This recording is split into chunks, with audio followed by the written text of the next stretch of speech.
नमस्कार दोस्तों, स्वागत है आपका हमारे चैनल पर। और महाराष्ट्र में जिस तरीके से महाविकास आघाड़ी सरकार के जो बड़े बड़े नेता हैं और उनके नाम लगातार वसूली करने में, लोगों का जो मेहनत का पैसा है उसे अपने पास रखने में जिस तरीके से बड़े बड़े नेताओं के नाम निकलकर सामने आ रहे हैं, तो इन्हीं सारी चीज़ों को लेकर अब पीएम नरेंद्र मोदी की तरफ से एक बड़ा स्ट्रोक यानी कि एक बड़ा दांवपेच खेल दिया गया है महाराष्ट्र सरकार के खिलाफ। जी हाँ, जिस तरीके से यहाँ के जो बड़े बड़े नेता हैं और अपने गुनाहों को हमेशा छुपाने का प्रयास करते हैं, और मुंबई पुलिस जिस तरीके से उनके इशारों पर नाचती हुई नजर आ रही थी, तो अब बड़ी चीज़ें ये हैं कि अब महाराष्ट्र में जितने भी गुनहगार हैं और जितने भी ज़्यादा जो लोग हैं जो वसूली करने वाले नेता हैं, अब उन लोगों की रात की नींद उड़ चुकी है। जी हाँ, क्योंकि अभी तक आप सभी वेट कर रहे थे इस चीज़ का कि सीबीआई जो कि हमारी सबसे नंबर 1 एजेंसी है इन्वेस्टिगेशन करने के लिए, और उसका सीबीआई आखिरकार उसकी कमान कौन संभालेगा, हेड कौन रहेगा,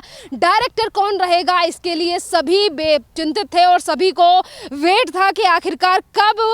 राकेश अस्थाना या फिर सुबोध कुमार जायसवाल, इन दोनों के नाम काफ़ी ज़्यादा आगे थे और इन दोनों में से किसको चुना जाएगा ये किसी को नहीं पता था। पर अब आज जो हाईकमान की मीटिंग हुई और जिसमें पीएम नरेंद्र मोदी ने चुन लिया है सुबोध कुमार जायसवाल को। सुबोध कुमार जायसवाल के बारे में अगर हम आपको बताएं तो ये 1985 के बैच के आईपीएस अधिकारी रह चुके हैं, और अगर 20-30 साल का इनको एक्सपीरियंस है, जिसमें से काफ़ी ज़्यादा और इनका जो एक्सपीरियंस है वो महाराष्ट्र में काफ़ी ज़्यादा है। महाराष्ट्र के डीजीपी भी रह चुके हैं, एटीएस के चीफ भी रह चुके हैं, और बड़ी बात, अहम बात यह है कि ये अजीत डोभाल के भी काफ़ी ज़्यादा करीबी हैं, क्योंकि रॉ में भी रह चुके हैं सुबोध कुमार जायसवाल 9 सालों तक। और जिस तरीके से चीज़ें निकल कर सामने आ रही हैं, और आप सब भी इस जायसवाल को काफ़ी अच्छी तरीके से जानते हो कि वो काफ़ी ज़्यादा अच्छी छवि वाले व्यक्ति हैं, और जो भी उन्होंने केस अपने हाथ में लिया है वो शॉर्ट आउट करके छोड़ा है, उसकी जो पूरी है तह तक जाकर उन्होंने चीज़ों को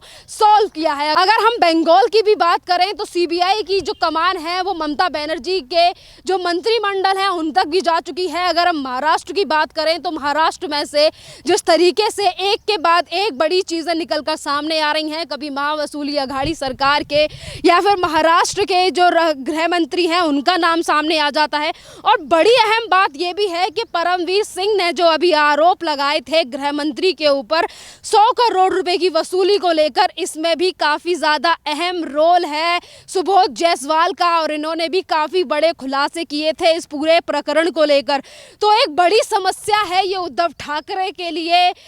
और वहाँ के जो गृह मंत्री रह चुके हैं उन लोगों के लिए, या फिर शरद पवार के लिए। क्योंकि अगर हम 2019 की भी बात करें, 2019 में जब नक्सल्स को लेकर जब डीजीपी थे सुबोध जायसवाल महाराष्ट्र के, तो इन्होंने काफ़ी ज़्यादा एक्शन लिए थे नक्सलवादियों को लेकर, जब नक्सलवादियों ने हमला करने की कोशिश की थी महाराष्ट्र में, या फिर जिस तरीके से बॉम्ब ब्लास्ट हुए थे। तो यहाँ पर एक बड़ी बात है कि जिस तरीके से एनसीपी की तरफ से नक्सलवादियों को बचाने का प्रयास किया जाता है, तो उनके लिए भी एक ये बड़ी खबर है और दुखद खबर है, और शिवसेना के उन तमाम नेताओं के लिए बुरी खबर है जो इस तरीके की गतिविधियों में हमेशा नजर आते हैं। अगर हम सुबोध कुमार जायसवाल की बात करें तो इन्होंने महाराष्ट्र में काफ़ी दिनों तक सर्विस की है, डीजीपी भी रह चुके हैं। तो इन्हें जो यहाँ पे गोरख धंधे चलते हैं, काले धंधे जो महाराष्ट्र में चलते हैं, उनकी जड़ भी पता होगी। पर इसके बावजूद भी जो बड़े बड़े खुलासे इनके द्वारा करने की कोशिश की गई, पर महाराष्ट्र सरकार के रवैये से आप, मैं और सभी लोग वाकिफ़ हैं कि जब भी कोई पुलिस कमिश्नर हो या फिर बड़ी रैंक का अधिकारी हो, जो भी इनके खिलाफ खुलासे करने की कोशिश करता है, ये हमेशा उसे प्रताड़ना देने की कोशिश करते हैं। पर इस बार ये जो स्ट्रोक खेला गया है, मास्टर स्ट्रोक खेला गया है पीएम नरेंद्र मोदी की तरफ से, ये भारी पड़ने वाला है उद्धव सरकार के ऊपर, क्योंकि अब एक एक चीज़ करके निकल कर सामने आएंगी। अगर यहाँ पर हम सारी चीज़ों की बात करें कि सीबीआई को लेकर जो पेंडिंग केस थे महाराष्ट्र में, चाहे फिर वो सुशांत सिंह राजपूत का हो, ये वसूली आघाड़ी सरकार का हो कि जिस तरीके से ये लोग 100 करोड़ रुपए की वसूली करते हैं, या फिर मामला हो सचिन वाजे का, जिस तरीके से अंबानी के घर के सामने जेलेटिन स्टिक्स को रखा गया था, मारने की कोशिश की गई थी उन्हें, और वहाँ पे जो बम फोड़ने की जिस तरीके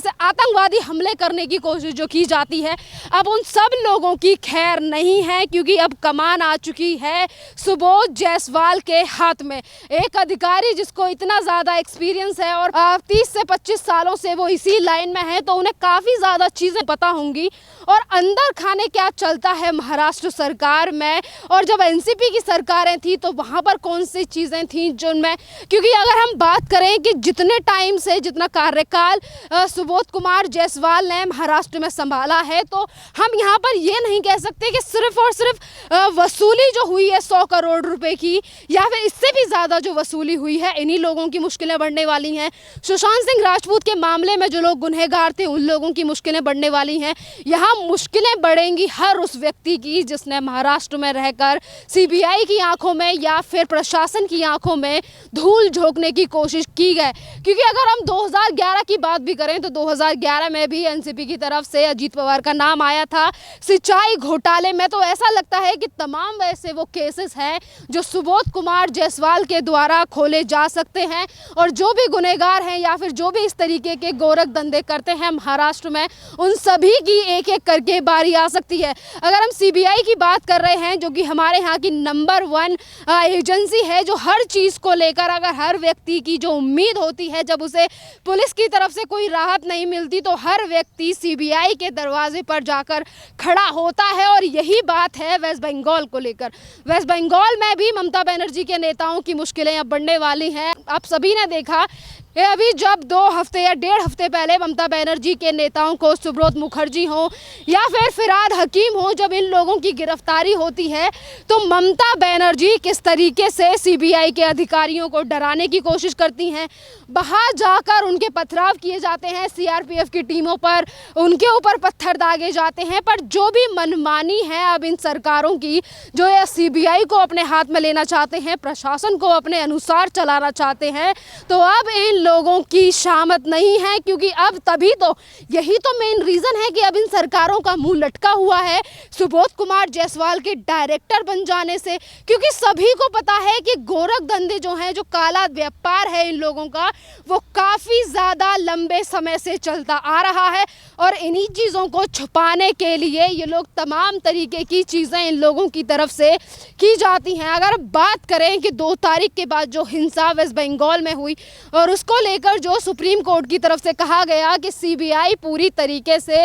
निष्पक्ष है इन सारी चीज़ों की जांच करने के लिए, ममता बनर्जी हो या फिर ममता बनर्जी के नेता हो, एक तरफ सीबीआई का ये कड़ा रुख और उन्होंने ये कहा कि सीबीआई पूरी तरीके से स्वतंत्र है, और दूसरी तरफ सुबोध कुमार जायसवाल का डायरेक्टर बन जाना, डायरेक्टर के लिए पीएम नरेंद्र मोदी द्वारा इनको चुन लिए जाना। तो ये एक बड़ी खबर है देश की जनता के लिए, जो अभी तक न्याय के लिए गुहार लगा रही थी और जिन्हें न्याय का इंतजार था, सीबीआई को लेकर जिनसे उम्मीद थी और सीबीआई को लेकर उन्हें लग रहा था कि सीबीआई कब अपना रिजल्ट देगी, तो शायद उन सारे कामों में और जो इन्वेस्टिगेशन बीच में रुकी हुई थी, अब वो सारी चीज़ें फाइल जो हैं वो एक एक करके खोली जाएंगी। क्योंकि अब जो जनता का विश्वास है, अब उसी तरीके से जो शुरुआत से काम होता आ रहा है वो और भी अच्छी तरीके से और भी तेज़ी से अब होगा, माना तो ऐसा ही जा रहा है। और जनता का विश्वास भी, एक तरफ सुबोध जायसवाल को लेकर भी जनता का भरोसा है, तो दूसरी तरफ सीबीआई को लेकर भी लोगों में अटूट विश्वास है। हमारी सीबीआई एजेंसी है या फिर इसके अलावा ईडी है या फिर और भी तमाम और भी एजेंसियां हैं हमारी, जो इसी तरीके से काम करती हैं, और इनको लेकर जो विपक्ष है उनकी तरफ से तमाम बार सवाल दागे जाते हैं और ये कहा जाता है कि केंद्र सरकार अपनी शक्तियों का इस्तेमाल कर रही है। तो उन लोगों की भी अब शामत नहीं है कि जिस तरीके से बार बार वो अपने गुनाहों को छुपाने के लिए केंद्र सरकार को टारगेट करते हैं, और सीबीआई एजेंसी जो कि पूरी तरीके से निष्पक्ष तरीके से जांच करती है। और जब इन नेताओं की गिरफ्तारी की बात आती है, जब इन्हीं लोगों के काले धंधों की बात आती है, तो ये उंगली उठाने की कोशिश करते हैं दूसरे के ऊपर। पर यहाँ पर ये लोग भूल जाते हैं कि जो अब जांच करने वाली एजेंसी है वो अब एक एक उस व्यक्ति का हिसाब करेगी, चाहे फिर उसने वेस्ट बंगाल में हिंसा की हो या फिर महाराष्ट्र में उसने जिस तरीके से लोगों का जो टैक्स का पैसा है, लोगों के लिए जो काम नहीं किए, ये जो वसूली की गई है। या फिर एक बड़ी बात ये भी है कि सुशांत सिंह राजपूत को भी हमारे बीच से गए हुए लगभग 11 महीनों से ज़्यादा हो चुके हैं। अगले महीने 14 जून को पूरा 1 साल हो जाएगा, और और सीबीआई से लोगों की जो उम्मीद है शायद ये भी है कि बड़ी खबर उन सारी चीज़ों को लेकर भी आ सकती है, क्योंकि मुंबई पुलिस के ऊपर किसका दबाव है वो हम अच्छी तरीके से जानते हैं। जो लेट जांच दी गई थी वो सीबीआई के लिए लेट दी गई थी। तो ये भी सारी चीज़ें हैं कि अब एक एक करके हर चीज़ का खुलासा होगा और जिन लोगों को सीबीआई से उम्मीद है अब उन लोगों को भी न्याय मिलेगा।